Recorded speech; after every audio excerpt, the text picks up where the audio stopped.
শেখ, আমি ঘুমিয়ে থাকার কারণে ফজরের সালাত কাজা হয়েছে। আমি কি এই কাজা সালাত জোহরের সময় আদায় করতে পারবো, নাকি ঘুম থেকে ওঠার সাথে সাথে আদায় করতে হবে?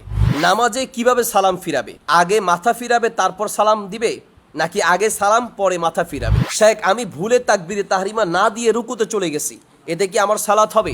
শেখ, আমার জোহরের সালাত কাজা হয়েছে, মসজিদে এসে দেখি আসরের সালাত হচ্ছে, এখন আমি কোনটা আগে পড়বো, জোহর না আসর? শেখ, আমি আসরের সময় জোহরের নামাজের নিয়ত করে দাঁড়িয়েছি, এক রাকাত পড়ার পর বুঝতে পেরেছি এটা আমার আসরের নামাজ, এখন আমার করণীয় কি? কারো যদি কোনো ওয়াক্তের নামাজ কাজা হয়, এখানে প্রশ্ন হচ্ছে ফজরের নামাজ, অধিকাংশ মানুষেরই রাতে ঘুমালে আর খবর থাকে না, তো তখন প্রথম কথা হচ্ছে যে আপনি যখনই ঘুম থেকে উঠবেন, যেই কোনো কাজা নামাজ আপনি যখনই স্মরণ হবে সাথে সাথে আপনাকে সেই কাজা আদায় করতে হবে। ফালিউসল্লিহা ইদাদা কারা, নবী সাল্লাল্লাহু আলাইহি ওয়াসাল্লাম বলেছেন যে কাজা নামাজ কখন পড়বে, যখনই তার স্মরণ হবে তখনই পড়বে। আপনি ঘুমিয়েছিলেন, আপনি টের পান নাই, যখনই ঘুম থেকে উঠেছেন, যদি সেই সময়টা নিষিদ্ধ সময় হয় অনেক আলেমের মতে তখনও পড়া যাবে। যদি নিষিদ্ধ সময় হয় আপনি হয়তো বা তখন একটু অপেক্ষা করতে পারেন, কিন্তু যখনই আপনি উঠবেন তখনই আপনার পড়া উচিত। বুঝাতে পেরেছি? তাহলে অনেকে এই কাজটা করে, ফজর নামাজ কাজা হয়েছে আমি জোহরের সময় পড়বো, এটা মোটেও উচিত নয়। যদিও জোহর আগে পড়লে হয়ে যাবে, কিন্তু মোটেও এটা উচিত না। উচিত হচ্ছে কখন? যখনই আপনি ঘুম থেকে জাগ্রত হবেন তখনই আপনি পড়ে নেবেন, এবং নিষিদ্ধ সময়েও যদি উঠেন তখনও যেহেতু আপনার কাজা পড়া যাবে। নামাজে কিভাবে সালাম ফিরাবে? আগে মাথা ফিরাবে তারপর সালাম দিবে, নাকি আগে সালাম পরে মাথা ফিরাবে? নামাজে সালাম ফিরানোর নিয়ম, আমাদের দেশে অনেকেই নামাজে সালাম ফিরাতে গিয়ে কয়েক রকম করে। কেউ আছে আসসালামু আলাইকুম রহমতুল্লাহ, আসসালামু আলাইকুম রহমতুল্লাহ, আবার কেউ আছে আসসালামু আলাইকুম রহমতুল্লাহ, মানে ফিরিয়ে পরে সালাম বলে। মূলত সঠিক নিয়ম হচ্ছে সালাম বলতে বলতে মাথা ফিরাবে। আসসালামু আলাইকুম রহমতুল্লাহ, আসসালামু আলাইকুম রহমতুল্লাহ, মানে প্রথমে আসসালামু আলাইকুম বলে ফিরাবে, আসসালামু আলাইকুম রহমতুল্লাহ বলতে বলতে ফিরাবে, ঠিক আছে? এরপরে আবার এখানে এসে দ্বিতীয় সালাম শুরু করবে। বুঝাতে পেরেছি? এখানে থাকতেই আসসালামু আলাইকুম রহমতুল্লাহ, এইভাবে না, আসসালামু আলাইকুম রহমতুল্লাহ বলে এইটা গেল, এরপর আবার মাথা এখানে এনে আসসালামু আলাইকুম রহমতুল্লাহ। বুঝাতে পেরেছি? আসসালামু আলাইকুম রহমতুল্লাহ, এইভাবে। কেমন? এই হলো সালাম ফিরানোর সঠিক নিয়ম। এরপর প্রশ্ন হচ্ছে, শেখ, আমি ভুলে তাকবীরে তাহরিমা না দিয়ে রুকুতে চলে গেছি, এতে কি আমার সালাত হবে? তাকবীরে তাহরিমা না দিয়ে মানে একবারে নামাজের প্রথম যে তাকবীর, এটা না দিয়ে যদি কেউ নামাজ শুরু করে, অনেকে এরকম করে, তার মানে হচ্ছে আপনার রুকুতে পাইছে, ইমামকে সেজদায় পাইছে, ব্যাস কখন তাকবীর দিবে, এক দৌড়ে এসে তাড়াতাড়ি সেজদায় রুকুতে, বিশেষ করে রুকুতে ধরার জন্য, কারণ রুকু পেলে রাকাত পাবে, তো এই জন্য রুকুর নেশায়, রুকু পাওয়ার নেশায়, ইমামকে ধরার নেশায় তাকবীর দিছে কে দেয় নাই কোনো খবর নাই। কেউ যদি তাকবীরে তাহরিমা দেওয়া ছাড়া নামাজের অন্য কোনো রোকনে যায় বা অন্য কোনো অবস্থায় নামাজ শুরু করে দেয়, তার নামাজ হবে না, তার নামাজ হবে না, কারণ সে নামাজ শুরুই করে নাই।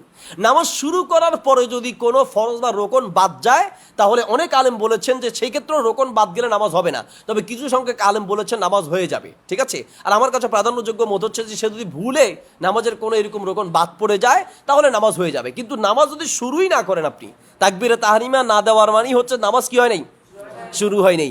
নবী সাল্লাল্লাহু আলাইহি ওয়াসাল্লাম বলেছেন, সুনানে তিরমিজিতে হাদিস আছে, তাহরিমুহা তাকবীর ওয়া তাহলিলুহা তাসলিম, নামাজ শুরু হয় কি দিয়ে? তাকবীর দিয়ে। তাহলে তাকবীরে তাহরিমা না দিয়ে যদি সে রুকুতে চলে যায় তার নামাজ হবে না। এরপর প্রশ্ন হচ্ছে, শেখ, আমার জোহরের সালাত কাজা হয়েছে, মসজিদে এসে দেখি আসরের সালাত হচ্ছে, এখন আমি কোনটা আগে পড়বো, জোহর না আসর? খুব গুরুত্বপূর্ণ প্রশ্ন। বুঝাতে পেরেছি? জোহরের নামাজ পড়া হয় নাই, মসজিদে এসেছেন, নামাজ পড়বেন, এখন কোনো কারণে দেখছেন যে জোহর পড়তে পারি না, আসরের নামাজ শুরু হয়ে গেছে, কি করবেন? আপনার জন্য দুটি অবস্থার যে কোনো একটা অবস্থা আপনি গ্রহণ করতে পারেন। নাম্বার এক, আপনি যদি চান তাদের সাথে আসরের সালাতটা আদায় করে পরে আপনি জোহর আদায় করবেন, অসুবিধা নেই, কারণ এক্ষেত্রে কি হবে, লুফুন নাসি গয়রুল মুরাত্তাব হবে, অর্থাৎ আপনার এই ক্ষেত্রে ওই আগে জোহর পড়া ছিল, জোহরটা পরে হয়ে গেল, অসুবিধা নেই, নামাজ হয়ে যাবে। আসরটা তাদের সাথে পড়ে, যেহেতু জামাতের গুরুত্ব আছে, জামাতটা ধরে আপনি আসর পড়ে পরবর্তীতে কি জোহর আদায় করবেন, অসুবিধা নেই। এই গেল একটা মত। আরেকটা মত হচ্ছে, আপনি ইমাম সাহেবের পিছনে, তারা পড়ছে আসরের নামাজ, আপনি নিয়ত করবেন জোহরের নামাজ।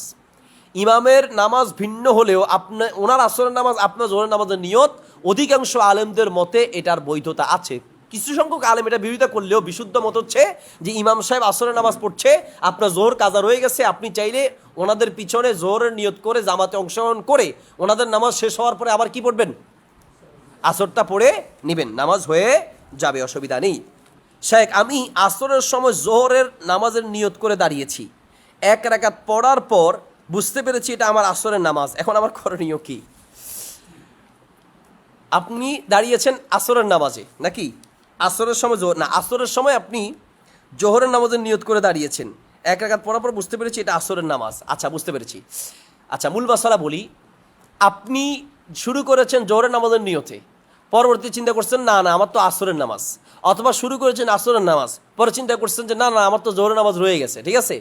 এইভাবে নামাজ শুরু করার পরে নামাজের নিয়ত পরিবর্তন করা যাবে কিনা, এর উত্তর হচ্ছে এক ফরজ শুরু করে আরেক ফরজের নিয়ত পাল্টাতে চাইলে এভাবে পাল্টানো যাবে না, আপনার নামাজ হবে না। বুঝতে পেরেছি? নামাজের শুরুতে আপনার নিয়ত ঠিক করতে হবে। হ্যাঁ, নামাজের ভিতরে নিয়ত পরিবর্তন করা যায়। কোন নামাজের?